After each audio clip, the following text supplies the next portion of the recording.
السلام علیکم ورحمۃ اللہ وبرکاتہ۔ بسم اللہ الرحمن الرحیم۔ ایک بادشاہ نے ایک عجیب و غریب خواب دیکھا جس سے وہ خاصا پریشان ہوا۔ اس نے اپنے وزیر کو حکم دیا کہ ملک بھر سے خوابوں کی تعبیر بتانے والوں کو بلوایا جائے۔ حکم کی تعمیل ہوئی۔ آنن فانن ملک کے مشہور و معروف تعبیر کرنے والے اکٹھے ہو گئے۔ یہ سب کے سب تعبیر بتانے کے ماہر تھے۔ بادشاہ نے ان کے سامنے اپنا خواب بیان کیا۔ میں بالکل صحیح سالم اپنے اقتدار پر براجمان ہوں۔ اچانک میرے دانت یکے بعد دیگرے گرنے شروع ہو گئے، حتیٰ کہ میرے منہ میں کوئی بھی دانت باقی نہیں رہا۔ جب معبرین خواب کی تعبیر بتانے والوں کے سامنے یہ خواب بیان ہوا تو اکثر و بیشتر نے بادشاہ کے خواب کی کوئی نہ کوئی تعبیر بیان کی تاکہ بادشاہ کی پریشانی دور ہو جائے۔ تمام نے اس کو تسلی دی مگر ان کی تعبیر بادشاہ کے دل کو نہ لگی۔ انہی معبرین میں دو آدمی ایک گوشے میں خاموش بیٹھے تھے۔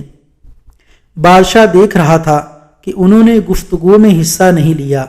بادشاہ نے ان کو مخاطب کر کے کہا، سب لوگوں نے تعبیر بیان کی ہے، تم کیوں نہیں بولے؟ تم بھی اس خواب کی تعبیر بیان کرو۔ ان میں سے پہلا کہنے لگا، جناب مجھے اس خواب کی تعبیر بیان کرتے ہوئے نہایت افسوس ہو رہا ہے، مگر کیا کیا جائے، حق تو بیان کرنا ہی پڑتا ہے۔ بادشاہ نے کہا، ہاں ضرور بتاؤ کیا تعبیر ہے۔ جناب بادشاہ سلامت، آپ کی تمام اولاد آپ کی آنکھوں کے سامنے یکے بعد دیگرے وفات پا جائے گی۔ یقیناً آپ کو اس سے نہایت غم اور رنج ہوگا جس سے آپ بھی وفات پا جائیں گے۔ جب بادشاہ نے یہ تعبیر سنی تو اس کے پاؤں تلے سے زمین کھسک گئی۔ اس کو نہایت صدمہ ہوا۔ اس کی آنکھیں غصے سے لال پیلی ہونے لگیں۔ سخت پریشانی کے عالم میں وہ حواس باختہ ہو کر چیخا، اس معبر کو میری آنکھوں کے سامنے سے لے جاؤ اور اس کو جیل میں ڈال دو۔ تھوڑی دیر کے بعد اسے قدرے سکون ہوا۔ اس نے دوسرے معبر کی طرف دیکھا اور کہنے لگا، تمہارے نزدیک میرے خواب کی تعبیر کیا ہے؟ جناب بادشاہ سلامت، آپ نہایت لمبی عمر پائیں گے، اپنے خاندان کے تمام افراد سے لمبی عمر، اور آپ کے خاندان کا ہر فرد یہ خواہش اور تمنا رکھتا ہے کہ آپ ان سے زیادہ لمبی عمر پائیں۔